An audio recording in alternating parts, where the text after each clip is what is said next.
So you wanna be a picture book writer, then you gotta write picture books.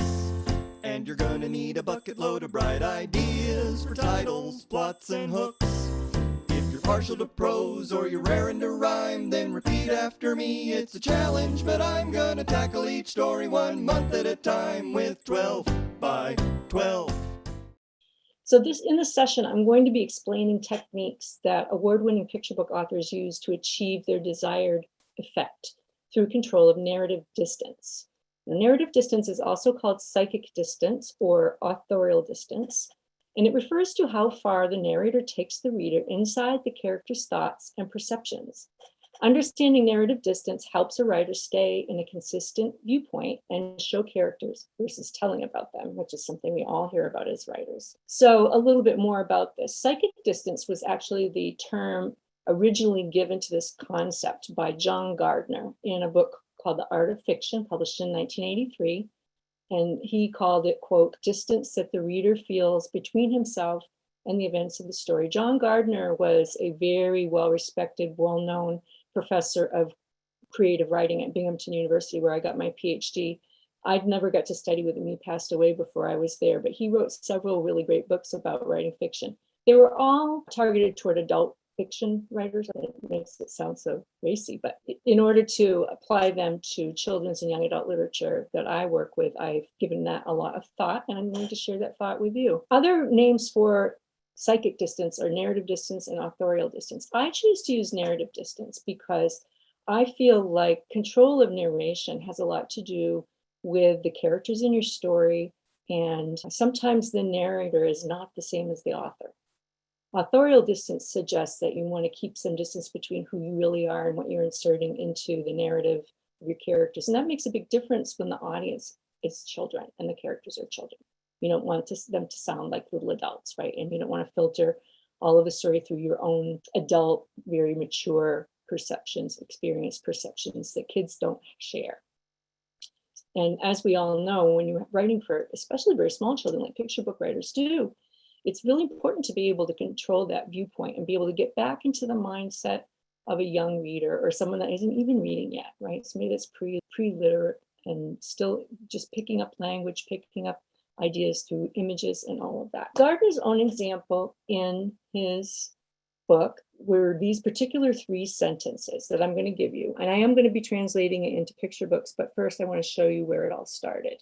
And I'm putting all 5 of them into the screen together, into this slide together, so that you can see what they look like when excuse me, I got 2 computers going here and I got to make sure I get the right mouse, so that you can see the span of the opening, which is something, oh, I'm definitely in the wrong place. The span of a wide angle lens versus a very narrow kind of close-up lens. So I'll read them to you.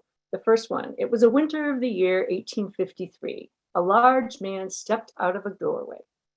2, Henry J. Warburton had never much cared for snowstorms. 3, Henry hated snowstorms. 4, God, how he hated these damn snowstorms. 5, snow under your collar, down inside your shoes, freezing and plugging up your miserable soul. So you can see here that it's a wide angle lens in the beginning to capture that most distant panorama, and then gradually moving into a close-up where you can see the character's most intimate detail. But a narrator can do something that a camera cannot do, and that is to get inside the mind of the character. The difference between watching action or actually experiencing it vicariously. So next I'm going to be slowing down and talking you through each of these levels of narrative distance. And then after that, I'm going to explain 5 specific techniques that authors use to control narrative distance within these 5 levels. And then finally, after we've established the craft concepts, I'm going to walk you through some very specific examples of how these techniques actually work in award-winning picture books. Okay, ready? Level 1. It was the winter of the year 1853. A young adult stepped out of a doorway. I added the blue stuff to give it a little bit more of a kid-centered example. So we can see here that it's a very wide angle lens. It's the bigger picture. It's the context. A whole winter, a whole year, just a plain old young adult. That's remote objective observation. We see a style like this often used in fairy tales and folk tales because it has this formal and detached voice that feels very authoritative, right? It feels very certain and sure, and like this really could have happened. It's a formal tone, detached. It's really all telling and no showing. Level 1, a lot in picture books that are retellings of folk or fairy tales for the same reason that traditional fairy tales use this distance. In most picture book writing, though, we're more often to see just a line or two of this level 1 objective distance. Often it will open a scene, or sometimes it will show a shift in time or place or tone, and it creates a dramatic pause in that case. It will pull us out before then pulling us back in closer to the character after some significant change, after some kind of turning point in the story. And again, I will be showing you examples of this. Many picture book authors actually don't even use any level 1. A lot of times they opt to stay more in the middle zone of those levels 2, 3, and 4 that were on the list that we started with, and that now we're going to go on and look at more closely. Lisa, real quick, I hate to interrupt you, but can you move your mouse on this screen? Because we're seeing your bottom taskbar, and I don't think you intend for us to see that. Oh, no, you don't. There we go. Okay. Thank you. I appreciate that. You are Yeah, I already couldn't getting see so it. much buzz in the chat. So this is Yes, awesome. my laptop computer with my notes is in front of that, so I didn't even know. No. that happened. Okay, So good. I'm glad I could say something. I'm Okay. glad that you told me. Thank you so much. Okay.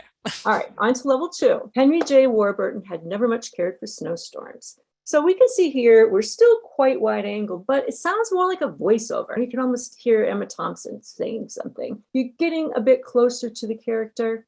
The narrator, though, is still telling in broad outlines.